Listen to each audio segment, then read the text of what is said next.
Hello friends, welcome to our YouTube channel maths वाला 3.14। Friends, आज की इस वीडियो में हम पढ़ने वाले हैं क्लास 8th का चैप्टर नंबर 3, जिसका नाम है चतुर्भुजों को समझना। इससे पिछले वाले वीडियो तक हमने चैप्टर नंबर 2 के सारे जो क्वेश्चन हैं वहाँ तक कर लिए हैं। यदि आपने चैप्टर नंबर 2 नहीं देखा है तो डिस्क्रिप्शन में लिंक दिया गया है, वहाँ से आप वीडियो देख सकते हो।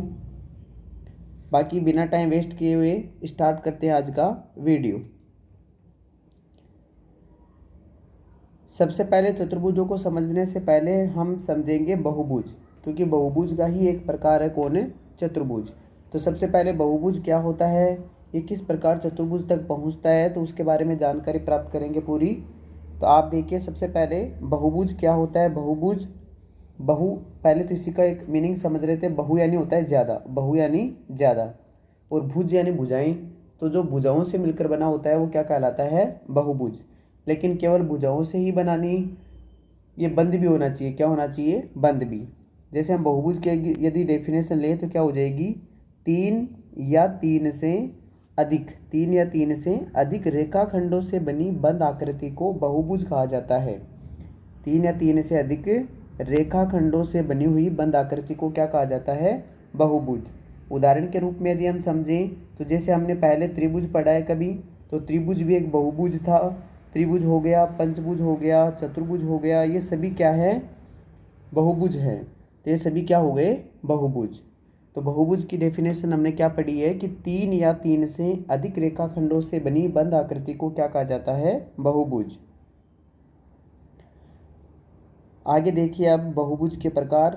आगे देखने से पहले यदि आप इस चैनल पर नए हो तो चैनल को सब्सक्राइब और वीडियो को लाइक ज़रूर कीजिए, ताकि आने वाले वीडियोज़ का नोटिफिकेशन आपको मिल सके। आगे देखिए बहुभुज के प्रकार। बहुभुज के प्रकार में सबसे पहला प्रकार आता है उत्तल बहुभुज। ये आपके चैप्टर में आएगा, उत्तल बहुभुज और उत्तल बहुभुज। तो देखिए उत्तल बहुभुज क्या होता है, ऐसा बहुभुज जिसका प्रत्येक अंतःकोण 180 डिग्री, 180 डिग्री से क्या हो, कम, 180 डिग्री से क्या होना चाहिए, कम, उत्तल बहुभुज कहलाता है। आपको क्या डेफिनेशन याद रखनी है, ऐसा बहुभुज जिसका प्रत्येक अंतःकोण 180 डिग्री से क्या होना चाहिए, कम। यदि सभी कोण 180 डिग्री से छोटे हैं तो वो कौन सा बहुभुज हो जाएगा, उत्तल बहुभुज। उत्तल बहुभुज की हम एक और डेफिनेशन है, इसकी पहचान याद रखना आप। इसकी क्या रखना आप, पहचान से ये जल्दी हो जाएगा। पहचान याद रखना कि जो सभी कोने होते हैं, सभी कोने, कोने आप जानते हो बिंदु वाले, सभी कोने बाहर होंगे। सभी कोने कहाँ होंगे, बाहर होंगे। यदि कोई भी बहुभुज ऐसा हो जिसके सभी कोने यदि बाहर की तरफ हैं, जैसे एक बार हम ले, जैसे हमने लिया त्रिभुज, क्या लिया हमने, एक त्रिभुज। तो त्रिभुज के तीन कोने हैं, ए, बी और सी। तो ये सभी देखिए, ये भी बाहर की तरफ है, ये भी बाहर की तरफ है, और ये भी बाहर की तरफ है। तो यदि सभी कोने बाहर की तरफ होंगे तो वो कौन सा बहुभुज हो जाएगा, उत्तल बहुभुज। इसके कुछ डायग्राम देखिए कि उत्तल बहुभुज कौन कौन से हैं। तो सबसे पहले तो हमने देखा एक त्रिभुज। त्रिभुज एक बहुभुज है, लेकिन ये बहुभुज में भी कौन सा प्रकार है इसका, उत्तल बहुभुज।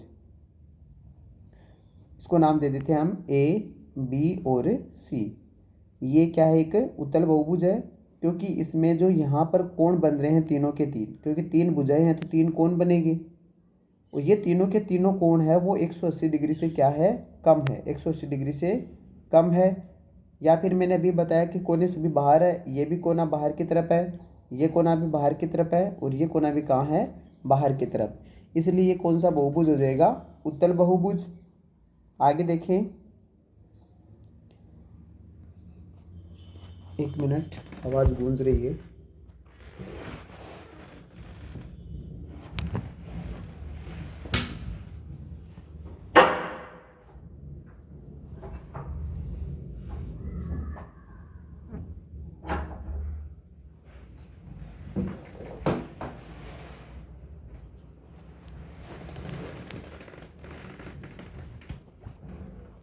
हाँ, उत्तल बहुभुज तो त्रिभुज क्या हो गया, एक उत्तल बहुभुज हो जाएगा। इसी प्रकार हम बात करें, एक और डायग्राम ले, जैसे जैसे हमने डायग्राम लिया, ये डायग्राम लिया हमने, क्या है, एक पंचभुज है। तो इसमें भी सभी के सभी कोने हैं वो कहाँ हैं, बाहर की तरफ है, इसलिए ये भी क्या हो जाएगा, एक उत्तल बहुभुज। और भी हम बात करें तो और जैसे देखते हैं,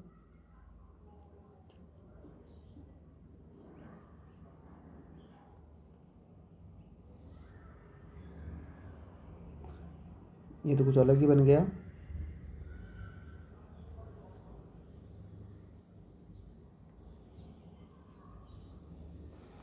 ये भी पंचभुज, इसके भी सभी के सभी कोने कहाँ पर है, बाहर की तरफ। तो आपको इस प्रकार का बहुभुज दिखे जिसके सभी कोने बाहर की तरफ हो या फिर सभी कोण 180 डिग्री से क्या हो, कम हो, तो वो सभी कोण है, वो सभी बहुभुज है, वो कौन से बहुभुज कहलाएंगे, उत्तल बहुभुज। आगे देखते हैं कौन से बहुभुज, अवतल बहुभुज। अवतल बहुभुज की डेफिनेशन समझें कि ऐसा बहुभुज जिसका एक कोण 180 डिग्री से बड़ा हो। एक कोण 180 डिग्री से क्या होना चाहिए, बड़ा। एक नहीं, यहाँ पर एक के बजाय ज़्यादा भी हो सकता है, एक या एक से अधिक, एक या एक से अधिक। कम से कम एक कोण तो 180 डिग्री का होना ही चाहिए। एक या एक से अधिक कोण होगा कि क्या होने चाहिए, 180 डिग्री से बड़े होने चाहिए। वो कौन से बहुभुज कहलाएंगे, अवतल बहुभुज। या फिर इसकी पहचान याद रखना, जैसे हमने उत्तल बहुभुज की पहचान याद रखी है वैसे ही इसकी भी पहचान याद रखना। इसके कुछ कोने कहाँ पर, कुछ कोने अंदर व कुछ कोने कहाँ पर होंगे, बाहर होंगे, कुछ कोने बाहर। तो याद रखना, कुछ कोने अंदर व कुछ कोने बाहर। तो इस प्रकार इसकी पहचान याद रखी हमने। तो डायग्राम भी देख लेते हैं कौन कौन से अवतल बहुभुज होते हैं। तो अवतल बहुभुज में जैसे हम पढ़े कि सबसे पहले ये डायग्राम बनाया हमने, ये बहुभुज है, क्या है ये, बहुभुज। एक बार नाम दे लेते हैं हम, ABCDE और F। तो ये षटभुज है, क्या है, एक षटभुज। लेकिन उत्तल है या अवतल, तो ये हो जाएगा आपके अवतल की कैटेगरी में। क्यों, क्योंकि इसके ये कोना बाहर की तरफ है, ये कोना भी बाहर की तरफ है, ये कोना भी बाहर है, इधर ये सभी कोने कहाँ पर है, बाहर। लेकिन जो डी वाला है वो कहाँ पर है, अंदर है। डी वाला कोना कहाँ पर है, अंदर। या फिर हम कोण के हिसाब से देखें तो ये 180 डिग्री से छोटा है, ये भी 180 डिग्री से छोटा, ये सभी कोण 180 डिग्री से क्या हैं, छोटे। लेकिन ये जो अंदर वाला कोण है, एंगल है, वो क्या है, 180 डिग्री से बड़ा है। इसलिए ये कौन सा बहुभुज हो जाएगा, अवतल बहुभुज। और भी देखें, जैसे और हम डायग्राम बनाएं,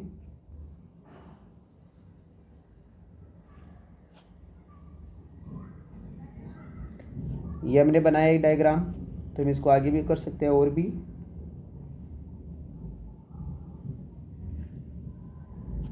ये डायग्राम बनाया हमने, तो ये भी एक बहुभुज है क्योंकि भुजाओं से बना हुआ है और बंद आकृति है। तो आपको करना क्या है, इसमें देखने हैं, सबसे पहले इसकी पहचान के हिसाब से ही देख लेते हैं। ये सभी वैसे कोण, ये कोण, ये कोण, ये कोण, ये चार कोण तो क्या है, 180 डिग्री से छोटे। और ये दो जो कोण है वो 180 डिग्री से क्या है, बड़े। कोने के हिसाब से देखिए तो ये कोना बाहर है और ये कोना कहाँ पर है, अंदर है। इसी प्रकार ये कोना बाहर है, ये कोना कहाँ पर है, अंदर है। तो इस प्रकार हम उत्तल और अवतल को डिवाइड कर सकते हैं। पहचान याद रख लेना इसकी कि जिसके कोने बाहर की तरफ हो, सभी कोने बाहर हो, वो तो बहुभुज हो जाएगा कौन सा, उत्तल। और कुछ बाहर और कुछ अंदर हो तो वो कौन सा हो जाएगा, अवतल। अब बात करें आगे 3 नंबर पर, समबाहुभुज। समबाहुभुज की डेफिनेशन देखें तो ऐसा बहुभुज जिसकी सभी भुजाएं बराबर माप की हो। सभी भुजाएं क्या होनी चाहिए, बराबर, उसे समबाहुभुज कहा जाता है। जैसे उदाहरण की बात करें हम, कौन कौन से बहुभुज है जो समबाहुभुज होते हैं, तो सबसे पहले आ गया हमारा समबाहु त्रिभुज। कौन सा त्रिभुज, समबाहु त्रिभुज। समबाहु त्रिभुज समबाहुभुज है, वो भी कितनी भुजाओं का, 3 भुजाओं का। और हमें पता है समबाहु त्रिभुज में तीनों भुजाएं क्या होती है, बराबर। समबाहु त्रिभुज हो गया, साथ में ही कौन हो गया, वर्ग हो गया। वर्ग के बाद में जैसे समचतुर्भुज हो गया, समचतुर्भुज, ये सभी कौन से हैं, समबाहुभुज है। एक बार इनका डायग्राम देखें तो ये त्रिभुज जिसकी तीनों भुजाएं बराबर होती है वो कौन सा त्रिभुज होता है, समबाहु त्रिभुज। तीनों भुजाएं क्या होगी, बराबर। तो जिस बहुभुज की तीनों भुजाएं बराबर हो वो कौन सा बहुभुज का, ये सभी भुजाएं बराबर हो वो कौन सा बहुभुज कहलाएगा, समबाहुभुज। वर्ग की बात करें तो वर्ग में भी चारों भुजाएं क्या होती है, बराबर। तो वर्ग में भी चारों भुजाएं क्या हो जाएगी, बराबर। तो ये भी क्या हो जाएगा, एक समबाहुभुज। और भी बहुभुज ले, अब जरूरी नहीं कि वो त्रिभुज चतुर्भुज इस पंचभुज इसी प्रकार हो, ये वर्ग चतुर्भुज समचतुर्भुज हो, कोई भी हो सकता है। जैसे अब हमें तो केवल उनकी भुजाएं क्या करनी है, बराबर। सभी भुजाओं की माप है वो क्या होनी चाहिए, बराबर होनी चाहिए। सभी भुजाओं की माप क्या होनी चाहिए, बराबर। ये सभी भुजाएं क्या होनी चाहिए, लंबाई में क्या होनी चाहिए, बराबर। यदि सभी भुजाएं बराबर है तो वो कौन सा बहुभुज हो जाएगा, समबाहुभुज। इसकी डेफिनेशन भी हो गई। ऐसा बहुभुज जिसकी सभी भुजाएं बराबर माप की हो समबाहुभुज कहलाता है। आगे देखते हैं विषम बहुभुज। तो विषम बहुभुज सम का उल्टा हो जाएगा। सम बहुभुज में सम यानी समान, तो सम में समान हो गई तो विषम में क्या हो जाएगी, असमान। तो ऐसा बहुभुज जिसकी सभी भुजाएं बराबर माप की नहीं हो, यदि है तो सम बहुभुज और बराबर नहीं है तो विषम बहुभुज। विषम बहुभुज में जैसे आ जाएगा समद्विबाहु त्रिभुज, समद्विबाहु त्रिभुज, समद्विबाहु त्रिभुज। जैसे बात करें एक हो गया जैसे आयत, क्योंकि आयत में भी सभी भुजाएं बराबर नहीं होती है, तो ये सभी कौन से हो जाएंगे, विषम बहु त्रिभुज। इसकी कुछ भुजाएं बराबर हो सकती है, कुछ भुजाएं अलग अलग माप की होगी इस प्रकार। तो इसमें ये अलग है, ये अलग है, तो ये अलग अलग माप की हो जाएगी। तो ये कौन सा हो जाएगा, विषम बहुभुज। जैसे हम आयत की बात करें तो आयत में भी क्या होती है, दो भुजाएं बराबर होती है, सामने आमने सामने की दो भुजाएं बराबर होगी। तो इसकी भी सभी भुजाएं बराबर नहीं है। तो जिस बहुभुज की सभी भुजाएं बराबर माप की नहीं होगी वो कौन सा हो जाएगा, विषम बहुभुज। आगे बात करें हम चतुर्भुज। तो चार भुजाओं से घिरी हुई बंद आकृति को क्या कहा जाता है, चतुर्भुज। तो ये तो हम छोटी क्लासों से पढ़ते आ रहे हैं कि चतुर्भुज किसे कहा जाएगा, चार भुजाओं से घिरी हुई बंद आकृति को क्या कहा जाता है, चतुर्भुज। या फिर इसकी नई परिभाषा बनाएं तो चार भुजाओं वाले बहुभुज को क्या कहा जाता है, चतुर्भुज। अब हमारे चैप्टर यहाँ से स्टार्ट हो रहा है, चतुर्भुज का नाम, ये चैप्टर का नाम ही चतुर्भुज है। तो चार भुजाओं वाले बहुभुज को क्या कहा जाएगा, चतुर्भुज। तो सभी चतुर्भुज जैसे वर्ग, आयत, समचतुर्भुज, समांतर चतुर्भुज, पतंग, समलंब चतुर्भुज, ये सभी क्या है, चतुर्भुज के प्रकार। अब सबसे पहले हम पढ़े चतुर्भुज के प्रकार। तो चतुर्भुज के प्रकार में एक नंबर पर आता है कौन है, आयत। सबसे पहले आयत पढ़े। तो ऐसा चतुर्भुज जिसकी आमने सामने की भुजाएं बराबर माप की हो एवं प्रत्येक कोण क्या हो, समकोण। समकोण का मतलब कितना डिग्री, 90 डिग्री। तो वो क्या कहलाता है, आयत कहलाता है। आयत की परिभाषा हमने बचपन से पढ़ी है, तो कि ऐसा चतुर्भुज जिसकी आमने सामने की भुजाएं बराबर माप की हो एवं प्रत्येक कोण 180 डिग्री, प्रत्येक कोण क्या हो, 90 डिग्री हो, क्या कहलाएगा, आयत। अब इम्पोर्टेंट ये नहीं, इम्पोर्टेंट ये है इसके गुण, कि आयत के गुण क्या क्या होते हैं।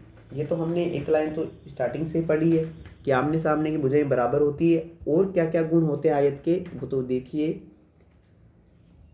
सबसे पहला गुण है आमने सामने की भुजाएं बराबर होती है। आमने सामने की भुजाएं क्या होगी, बराबर। तो ये तो डेफिनेशन में भी हो गया। सबसे पहले आमने सामने की भुजाएं बराबर हो गई। फिर कह रहा है कि प्रत्येक कोण समकोण, तो प्रत्येक कोण समकोण होता है इसका। आयत में चार कोण होंगे, चारों के चारों कितने डिग्री के होंगे, 90 डिग्री।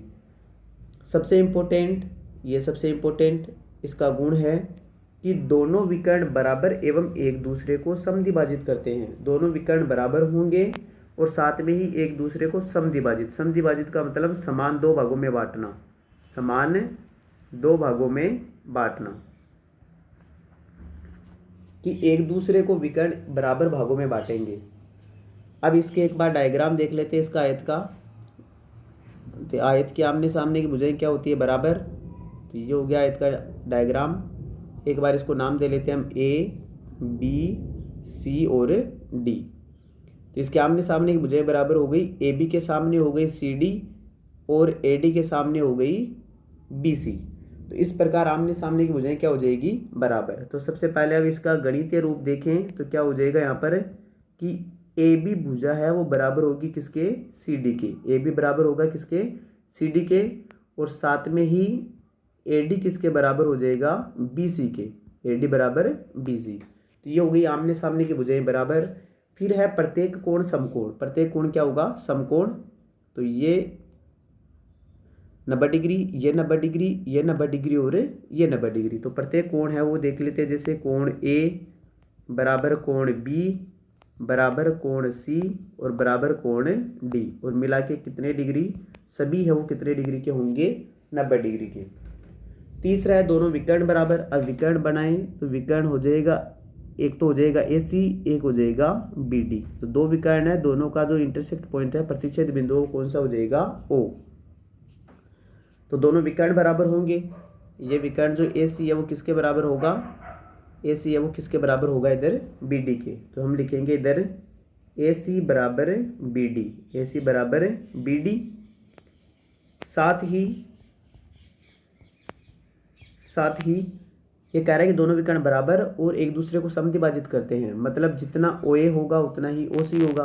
तो ये पहले भी बराबर थे और बाद में भी समान भागों में बांट रहे, तो चारों मिला के क्या हो जाएंगे, बराबर। कौन कौन से, ओ ए बराबर, ओ बी सी बराबर, ओ बी बराबर, ओ डी। ये सभी भुजाएं भी आपस में क्या होगी, बराबर। जो अंदर वाली ये छोटी छोटी भुजाएं दे रखी है ये आपस में क्या होंगी, बराबर।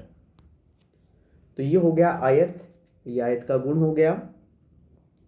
अब देखते हैं वर्ग। जैसे आयत के गुण पढ़े हैं वैसे ही पढ़ेंगे किसके गुण, वर्ग के। तो वर्ग के बारे में पढ़ेंगे नेक्स्ट वीडियो में। यदि आपने वीडियो लास्ट तक देखा है तो वीडियो आपको अच्छे से समझ में आया होगा। वीडियो को लास्ट तक देखने के लिए धन्यवाद।